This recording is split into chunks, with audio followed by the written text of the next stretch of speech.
She's been called the Mary Poppins of customer experience for her ability to transform companies into customer-centric powerhouses. With over 25 years in the CX/UX field, Debbie Levitt has led the evolution from focusing purely on usability to understanding how human-centered design directly impacts business success. Her consulting firm Delta CX cuts waste by rooting discoveries in validated user research. In our episode today, Debbie shares her journey to becoming an internationally recognized CX thought leader, and you'll hear how she builds high-performing teams centered around the customer experience. Debbie also weighs in on the hot debate sparked by Judd Anton's article, The UX Research Reckoning is Here, with her take on focus, value, and the future of UX research. Now, let's join the conversation with Debbie.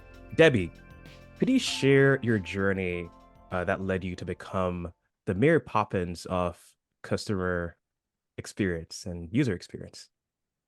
Yeah, sure. So I've been working for many, many years in strategy, customer experience, user experience, research, information architecture, and interaction design. And I just found about 10 or so years ago that I was doing a lot of consulting projects and freelance projects. And sometimes when I would leave for the day or for the project, people would go, "Bye, Mary Poppins."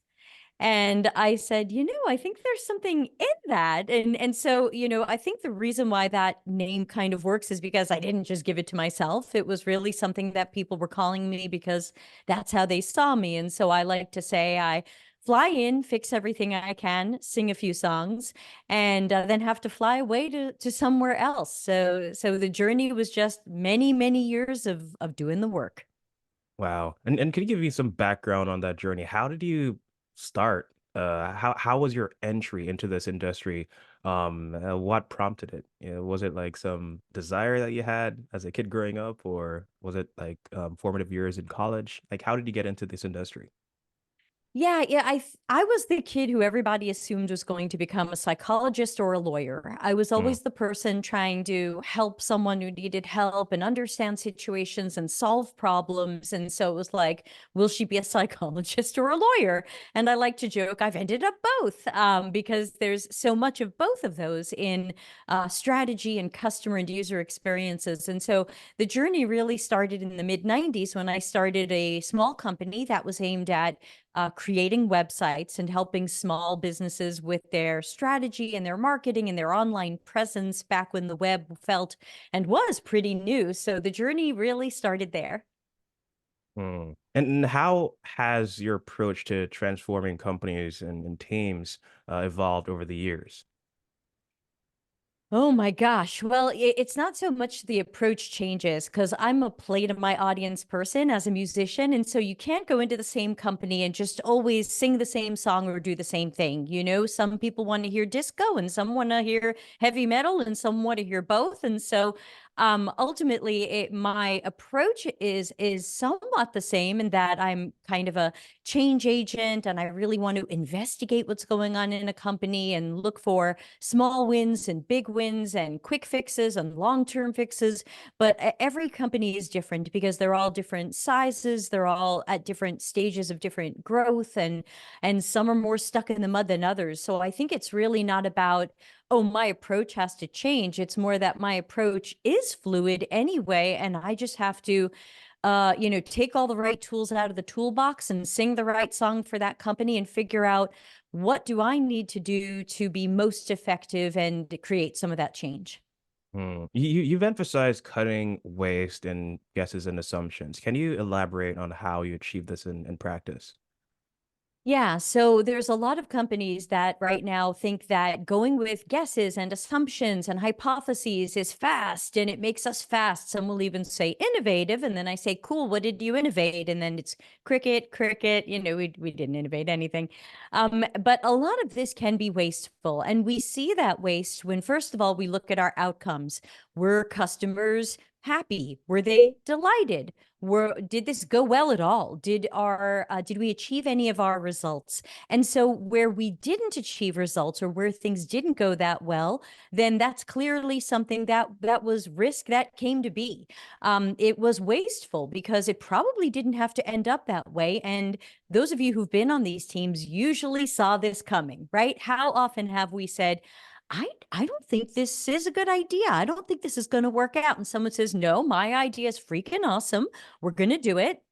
And we'll just find out later where we need to iterate. But sometimes iteration's not enough. Sometimes an idea stinks no matter how much you iterate. So these are all possibilities for risk and waste. And that ultimately guessing can be slower and more expensive. It can also compromise the morale of our teams where now we're fighting over who's got the best idea because we don't really know, because we didn't understand the customer that well. So we're just going to go with this idea or this guess. Should we go with mine or yours or whatever? And we have all of these internal issues that manifest as these external issues with our companies. And so I think that we have to get back to the basics. And the basics of both agile and lean are, let's be more efficient. Efficient doesn't always mean go as fast as you can until everyone burns out. Efficient is that balance. I think I have a graphic I like to roll out during my YouTube shows. Let's see, we're on video today, so I can roll it out. I talk about efficiency being a balance between, okay, how fast can we go reasonably so with balancing the customer's needs and making sure we're cutting that risk and waste? Because sure, all of this is in service of the business goal. We have to be satisfying at least some of our business goals or things fall apart. But, being a musician, I like to joke that that's the tonic pedal. It's the note that keeps playing that's underneath everything. It's the cloud hanging over us. But we're not doing enough to say, you know what, that's a risky decision. That's a wasteful decision. That didn't turn out well last time. Why are we doing it again? And to try to make ourselves better along the way. But it's tough. It's tough, especially when there are egos. Mm. I love that, and thank you so much for the graphic. With your extensive experience since 1995 in various projects or various aspects of user experience, which project or which product would you say has been the most transformative for you, and tell us why? Yeah, obviously, over many years, there's a lot of interesting things that I've worked on, but I feel like the most interesting project we've done was really about a year ago, and we had a startup come to us, and they were a funded startup, funded with a company that I can't name, but wow! And they had some money, I don't know how much, and they had already had some user research, in air quotes, done by I think some sort of branding or visual design company, and they didn't know what to do with the information they got. It was just a fire hose of information. And luckily, someone recommended us. And ultimately, what they wanted from us was everything. They said, we don't have product market fit. We're not even sure what we should be building. We think maybe we should go in this direction. We think maybe we should go in this direction. We don't really know. And so we did a research project, mostly interview, some observational with about, I think it ended up being 35 people from their target audience. And we delivered to them not just the research insights and some actionable suggestions from the research, but we also delivered to them a business model. We delivered to them an ecosystem model where these are how different types of customers and partners and other players will fit into your business. We delivered problem statements, a list of problem statements that they could solve however they like, but we also gave them some of our high-level solutions. We turned those into a high-level feature roadmap with what we thought should be their prioritization. And we did all this in 6 weeks. And for Mm. some people, they say, well, 6 weeks, that's not agile. Come on, it's 3 sprints. Everybody has spent 3 sprints on something. And so it's not the wildest amount of time ever. It's not like big consulting company X coming in and taking a year to do something. This was all done in, we had preliminary information to them in 4 weeks and the final stuff in 6. And it was also relatively inexpensive as well. And so I'm really proud of that one because I think it really showcases that arc of how people sometimes isolate research or they isolate product strategy, and they don't always bridge these, and they don't always bridge the problem finding and the problem solving. So I'm kind of most excited about that one because we've really got to showcase a lot of our talents and skills at Delta CX to do that for a startup who luckily was self-aware enough to say, uh-oh, we're struggling here. We're not totally sure who we should be when we grow up. So speaking about companies struggling as well, let's change gears here a bit. As a strategist, what key factors do you consider when building or improving CX or UX teams? Yeah, so you have to consider so many things. Like, again, I don't just come in and go, this is Debbie's approach. Behold, behold, everyone, the fire has come down from the mountains, and this is what the Lord has said. It's really about understanding people are and start I usually start by investigating the business internally. Let's talk to some leaders and executives depending upon the size, and let's talk to some of the people doing the work, even at some of those lower levels, junior, mid-level, senior developers, product managers, UX people, marketers, data and analysts, and figure out what's going on here. What is this company doing well? What are we doing badly? How are our results? Where could our results be better? Where have we made some great decisions? Where have we made some decisions that came back later and bit us in the butt? What have we been doing with staffing and hiring? Where are we allocating these resources? And where has that worked and where hasn't it? So first, like any change management approach, we have to kind of first get that lay of the land to understand what's going on here and what's broken. And is there anything that's working really well that we shouldn't change or that we should enhance or do more of? And so I would say that from a strategic perspective, we have to start with that. And then we can come up with a strategic plan of what do we think we should change in what order, because that matters too. Because one of the things that I teach to other change agents is what I like to call my change dependencies map, which is sometimes a change you want to make is blocked by something else. And then that's could be blocked by something else. And if we don't start removing some of the blockers for the change, we're not going to get a lot done. And the example I normally give is many companies tend to think, oh, we want to be better or faster or do this. Let's just hire a trainer. Let's just all get some training. But very rarely do they empower people to actually start doing things differently. So everybody's learned this other way or this new technique or whatever it might be, but no one's allowed to take more time to try it out. No one's allowed to change maybe how a team is staffed to try it out. No one knows how to measure if it's working or not. We absolutely haven't empowered people to try this. But yet, what are we saying? We're so innovative. We're experimental. But then we're not even experimenting with our own efficiency and internal improvements. And so, there's so many pieces that go into trying to create even small change at companies. You're also an author, and you've authored books that aimed at integrating UX into software development. What inspired you to write these books, and what key message do you hope that readers take away? Yeah, each book has been different. So the first book, which again is old and you don't have to run out and read, but it was aimed at being a companion book to a workshop I was doing at the time where I was trying to teach engineers and agilists and scrum masters and all the people from that universe. What is UX and why do we need these people and how do we work with them better? And so I thought, oh, that needs a little companion book. So that was kind of the goal of that. I think that book could use some updating, but some people who read it found it helpful at the time, and that's cool. My second book was called Delta CX. It's way too long. Read it at your own risk. I stand by what I said, but I know I overwrote it a bit. It's too long. It's that or Harry Potter and the Goblet of Fire. They're equally long. So the goal of Delta CX was to reach kind of the CX and UX workers and leaders and say, look, there's some problems in our industry and we're up against a lot of stuff. And let's take a look at how we got here and how we get out of this. Then the new book, which I released about a year ago, is called Customers Know You Suck. And this one was really written for everybody. I basically imagine the person reading it might not even know much at all about CX or UX, or maybe hasn't cared in the past. Maybe they're engineers or product managers or marketers or other people who, yeah, we know we have to satisfy customers and win them over, but they haven't thought too much about how we're going to get there, other than maybe we can make them do some stuff. So the book goes into more detail about, look all around you. It sucks. There's so much garbage. There's so many crappy websites and crappy apps and terrible services and customer service people we shouldn't need and then we hate dealing with.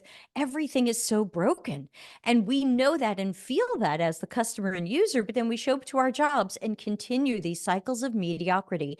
The mediocrity that we hate getting as a customer, we deliver to people and we act like, why aren't they kissing our boots? And so customers know you suck is kind of that wake up call to people who'd like to create some change in their organization, aren't sure how we got here, aren't sure how to fix it, aren't sure how to stand up for doing things differently. And so that's got a much broader audience. And I call it kind of the customer experience, customer centricity audience. Speaking about writing, there has been an article making rounds in the UX community titled "The UX Reckoning Is Here" by Judd Anton. The article suggests a significant shift in the UX research landscape. How do you perceive these changes in context of your own experiences? Yeah, I think now I happened to disagree nearly completely with that article, and I read it today because I knew I was talking to you, and I took just a few notes on that, and so I certainly have thoughts. But if we have to take a look at how research has changed, I would say research has been devalued over time. That once upon a time, companies had R&D departments. You had entire departments of people who were technologists and scientists and researchers and all kinds of different experts coming together to make sure we understood target users and what do they need now and what kind of future could we create so that we're ahead of the game, we're beating our competitors, maybe even innovating or inventing. So companies had that, and the biggest ones still do. Apple certainly has an R&D department.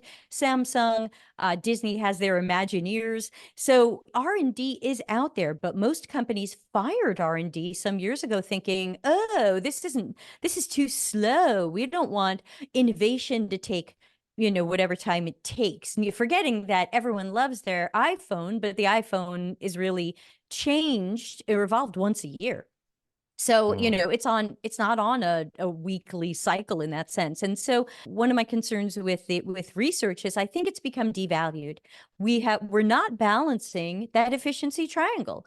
We are focusing almost completely on speed and velocity. Very much it's deadlines, it's how fast can we push something out, and it's rarely about the customer's needs at all. And we aren't thinking about risk almost at all because there's no accountability. I've never seen someone in trouble for making a bad decision, even that we knew would be a bad decision. So with no accountability, we don't care about risk and waste. And if we don't care about customer needs, then we're just going to try to be fast. And so I think that while research is being devalued and misunderstood and changed in negative ways, I still don't agree with the things that the article said or suggested about it. But I think we do have to take a closer look at how our leaders and our teammates can empower research and researchers. If companies are saying, this takes too long, we don't need it, just run a survey, just go out and ask a few people, go ask 3 people what they want so I can prove that my idea is a good one. You could call it research, but it's fake research.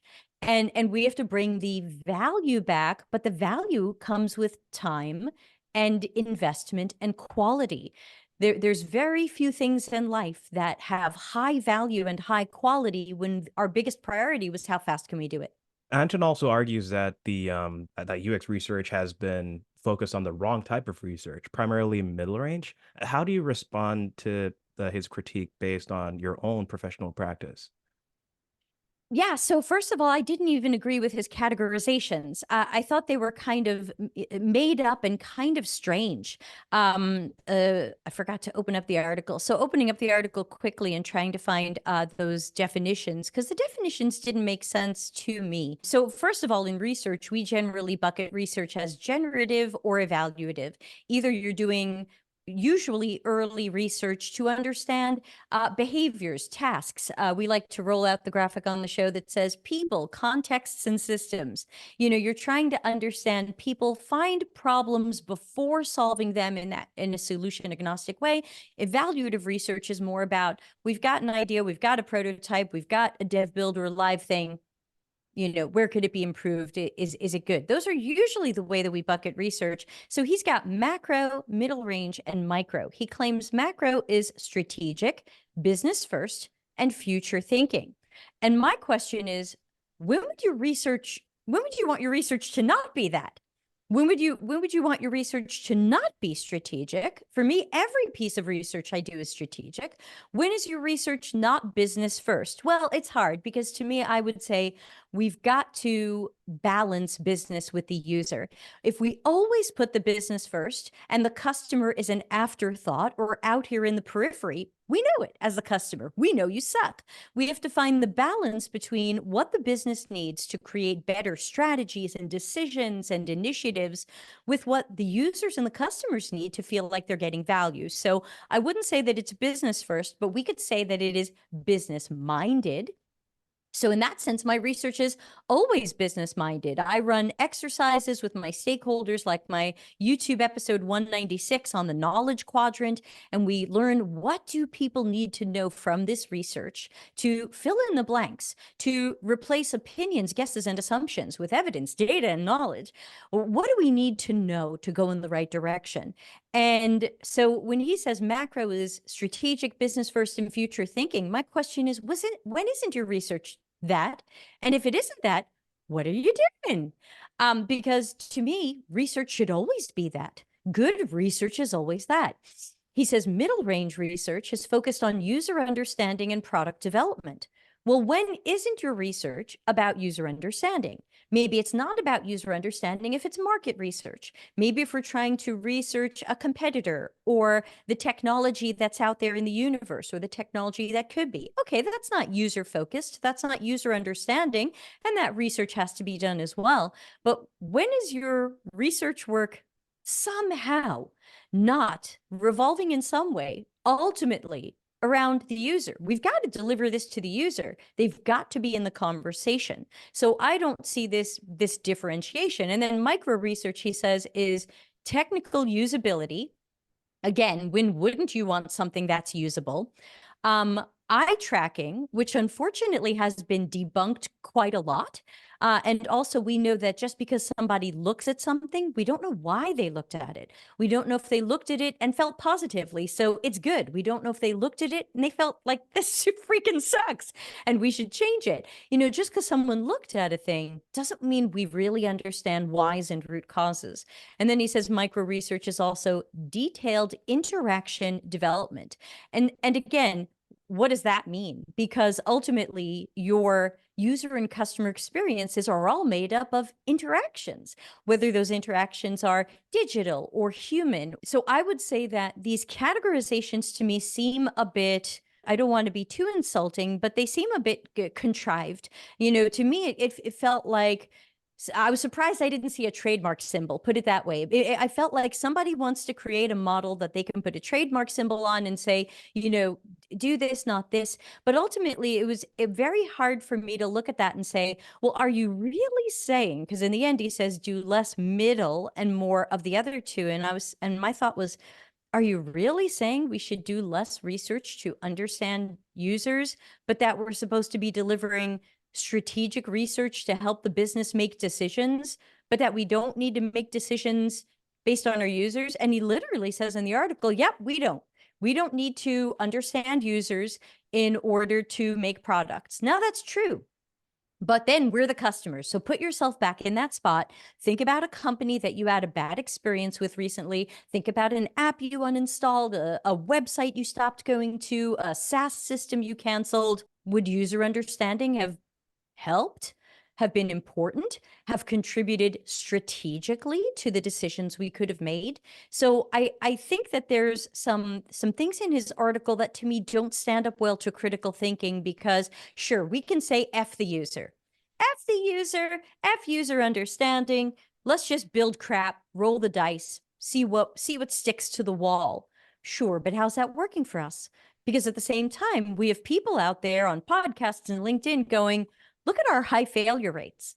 We have high failure rates for our product launches. We have high failure rates for our A/B tests. And these were tests and experiments that we were highly confident in. We thought these were absolute winners, but we're getting a 92% failure rate. So I ask you, if we're failing that much, should we understand the user a little bit better? Strategically, I would say yes, that's risk and waste we can reduce. We'll never eliminate that risk and waste. We'll never get a 0% failure rate. But holy cats, we're failing a lot, and customers know you suck. And I think an article like this, again, you might say this is too aggressive a statement. Someone will say, Debbie's aggressive. And I say, okay, have fun. Everyone drink when someone says Debbie's aggressive. But I think that I felt like at the end of the article, I was supposed to hire him to come into my company and fix this. And then, of course, he has a website for his consulting where he's going to come in and fix this. But I ask you, would most UX researchers want what he's suggesting, which is supposedly business first strategic research that doesn't focus on user understanding? I'm not sure what user researcher wants to do whatever that is, and I'm not even sure what it is. One of the things that the article suggests as well is that middle range research often falls into this weird bucket, and to translate specific and actionable recommendations, it fails to do that. How do you ensure that research overcomes this challenge? I felt the article, and again, this is my opinion. People may disagree, and that's totally fine. I felt the article was full of a lot of gaslighting. I felt like the article said, like, hey, you did this middle range research and you couldn't tie your findings to actionable suggestions and you couldn't tie it to value. And my thought was, is anybody allowed to do that at their job right now? Is anybody given a reasonable amount of time to do good user understanding, let's call it middle research, where we can feed that information back into strategies and decisions and priorities? I'm not seeing that. And if that's not happening, it's not because our researchers broadly suck and everyone's magically getting this wrong. This guy's article makes it sound like you're all losers. You're all losers and you did it to yourself. And I felt like it was just extremely unfair because it didn't take into account what's actually happening at companies, which is companies care about speed more than quality. And when they hire a researcher who wants to do some quality research and actually understand what people might need, they're told, we don't have time for that. That's not agile. Just run us a survey. We'll just do A/B tests. Well, then whose fault is it if the researcher is not delivering value or not seen as delivering value? Or if the researcher is fighting to try to do the research that would deliver more value? Based on the article, it sounds like that's your fault. You didn't deliver value. You couldn't take research and turn it into something valuable. And I've seen enough companies and spoken to enough people who are desperate to do any research that would show value, anything that isn't a fast survey, anything that isn't just another A/B test, anything that isn't a quick 3 to 5 person usability test. They're desperate to do something with depth and value, and they're blocked from it because someone says that takes too long. That's not agile. So I think that what he's saying, we can say, researchers aren't delivering enough value. As my article on this says, step 1, are you allowing your researchers to deliver value? If you're blocking them or manipulating them or controlling them or whatever the case may be, maybe they're not delivering value, but did you let them? I'm not going to blame them for the situation they're in. That's gaslighting. And so if this is true, and then I also thought, just because I put on my critical thinking hat. Those of you who watch my YouTube channel know the critical thinking hat. And so put on your critical thinking hat. And my thought was, here's this guy who spends all this time at the beginning of his article telling you what a great research leader he's been at famous companies. And my question was, did you do this? Did you create an environment in which researchers couldn't do research of quality? Do you have any hand in this? Now, I don't know. I'm not saying he did. I genuinely don't know. I only know that I'm a little surprised that a leader is blaming the worker bee. Where's the leaders? Where's the leadership in this? I look first at the leadership before I blame the worker bees for the situation they're in. So again, we can talk about the article if you like, but I think with critical thinking, a lot of stuff just kind of fell apart and felt like gaslighting to me.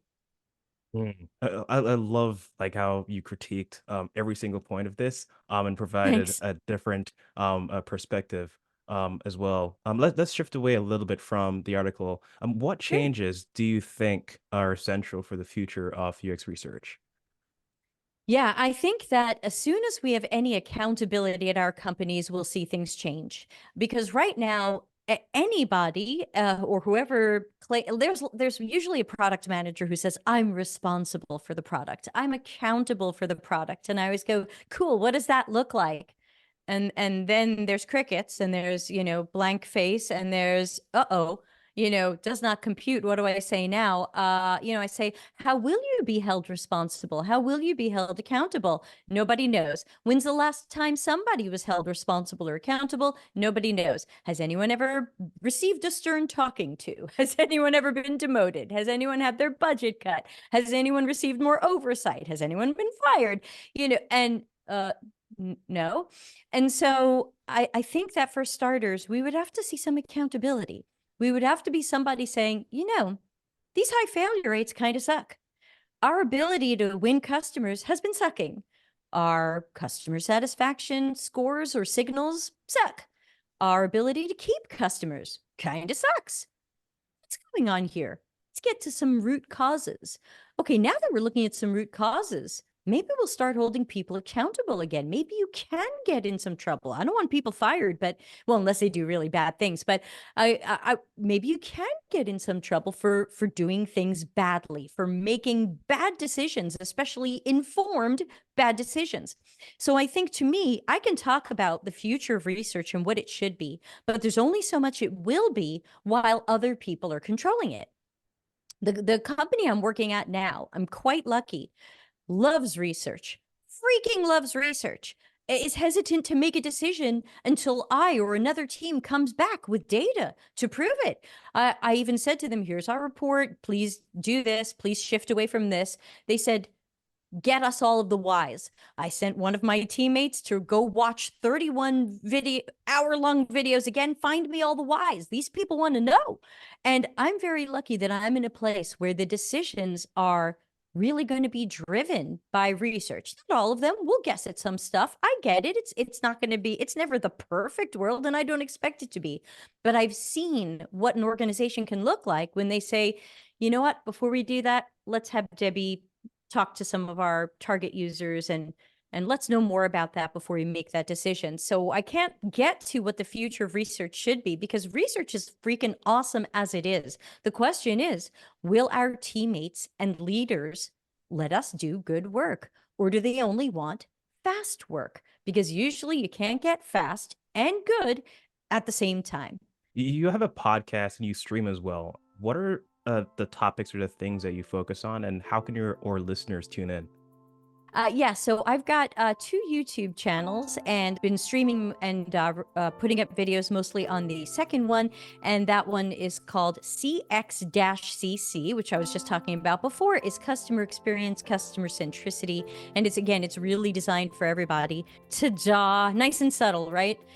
So we've got the YouTube link for CXCC. We also have a calendar of events because we do lots of free webinars. Almost all of our stuff is free. So YouTube, check out our events calendar, cxcc.to/events. And then I do have a Patreon. The Patreon starts at $1 a month, or there's also a free tier. So these are some of the main ways to interact. And also I'm very active on LinkedIn, where I've got a newsletter there, and I post to Medium. So, lots of ways to run into my stuff. I'm sure if you just start Googling Delta CX or Debbie Levitt, stuff will come up. But yeah, mostly we're doing the live webinars, recording them, putting them up on the YouTube channel. Every Tuesday, usually on the YouTube channel, I do Q&A AMA. So it's kind of like live mentoring for people. People can send in questions. You can even send in anonymous questions. So I get a lot of poop talking about people's jobs and help me with this ridiculous situation I'm in. So again, there's lots of things that I have put in place to try to give people completely free help. I try to charge for as few things as possible. Yes, if you want to hire me, I take money for it. But in general, I try to make a lot of things available for free. Debbie, thank you so much for joining us on the Samelogic podcast today. Thank you. Hi, everybody. Get in touch.